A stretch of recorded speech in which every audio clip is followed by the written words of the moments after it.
Introduction.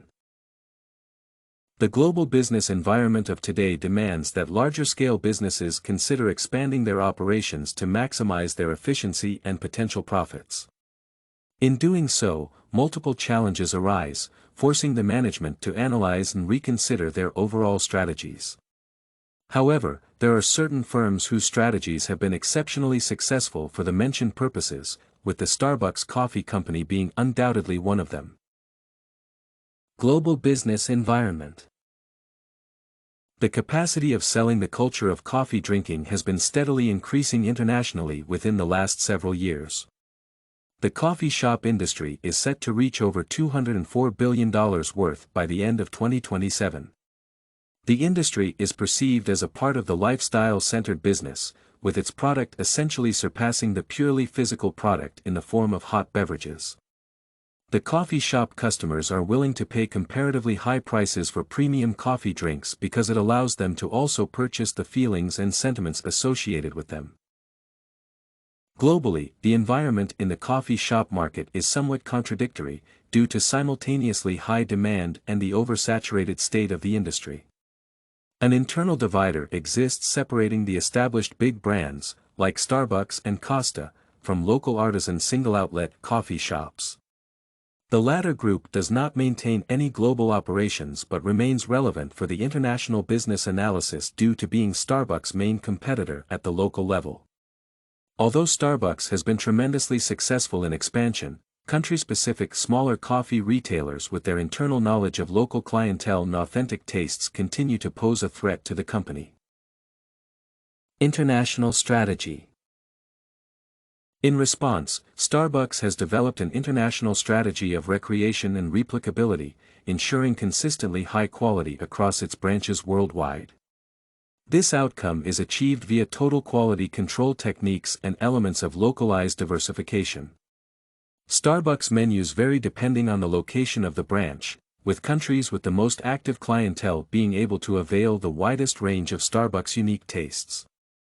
This strategy not only contributes to the brand image of an adaptable and modern company with a great understanding of the market needs but facilitates the brand culture amongst its repeated consumers. To specify, social media communities created by and for Starbucks consumers not only exist but prosper, exchanging international experiences with the company and sharing advice for forms of culinary tourism. Starbucks' international strategy relies on a mix of standardization and diversification, which is consistent with the firm's selling point of variable and one-of-a-kind menu. Ethical dilemma. The importance of ethics has been actively highlighted in the modern business environment, both by the acting control mechanisms and the regular consumers. As corporate social responsibility becomes the expected norm, companies worldwide revise their practices and policies to fit the sustainability trend. Nevertheless, additional ethical difficulties and considerations arise when a business upholds a large international scale of operations. To provide an example, the differences in local employment laws lead to the different countries a global firm operates in having different minimum wage rates established. Consecutively, the scaling of the wage expectations above the minimum would also change, depending on the state of the baseline.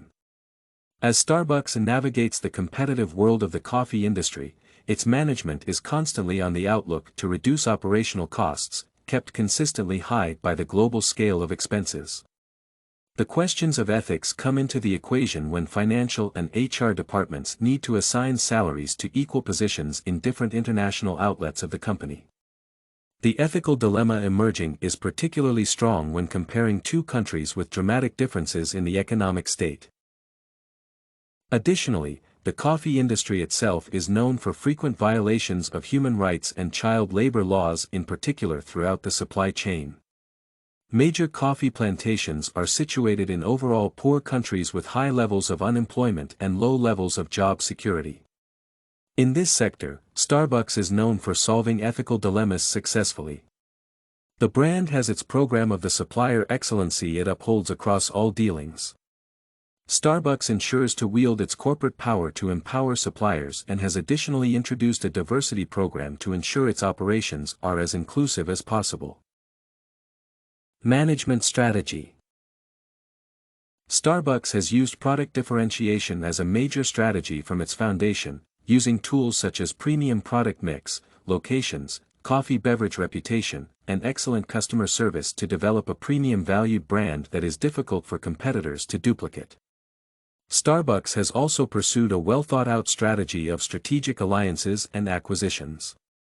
Starbucks maintained company-oriented locations and collaborative partnerships in overseas countries rather than following the franchising model. Starbucks has acquired several significant acquisitions, including Teavana, Bay Breads, Evolution Fresh, and others, to further its product diversification plan. The main operational strategy of Starbucks lies in its financial ability to practice the global expansion strategy, monetizing new markets to its advantage. The Starbucks brand is universally recognizable, and due to the influence of social media marketing, would not need to be re-established regardless of the location the management may choose for its new set of operations. Hence, the corporation is constantly evaluating new locations from the standpoint of potential expansion, including primary countries in Latin America and Africa. The emerging and developing nature of these markets reduces the threat to existing industries that generally concerns every global firm deciding to expand to a new location. An example of the step-by-step pursuit of this strategy would be multiple Starbucks partnerships with hospitality chains that provide their coffee products in every hotel room affected, including the countries the coffee shop chain has not been active in yet. The company's sales growth dropped by -5.9% during the 2008 to 2009 crisis, but since then, Starbucks has achieved a strong revenue increase. The company's premium pricing strategy promises its customers the luxury coffee shop experience, setting up appropriate price expectations. This financial management practice makes Starbucks somewhat vulnerable to low-cost competitors if one assumes the firm's value proposition lies in selling coffee alone. However, as stated above, Starbucks is the most known for its diverse and flavorful beverages, as well as the atmosphere attached to them. The company has mastered and monetized its potential for brand loyalty, creating a devoted group of returning customers not only willing to pay for their drinks but considering them a part of their lifestyle. Conclusion. In conclusion, Starbucks is one of the companies most known for its consistent and large-scale international success. Their global management team has mastered market penetration up to a perfect formula of research, analysis, brand reputation, and total quality control. Consecutively, Starbucks maintains a wide customer base despite the competition within the industry and remains the dominating name in its main section of the coffee shop industry, luxury flavored drinks. Everything you need for studies, essay samples, writing tools, and tips, you can find at studycorgi.com.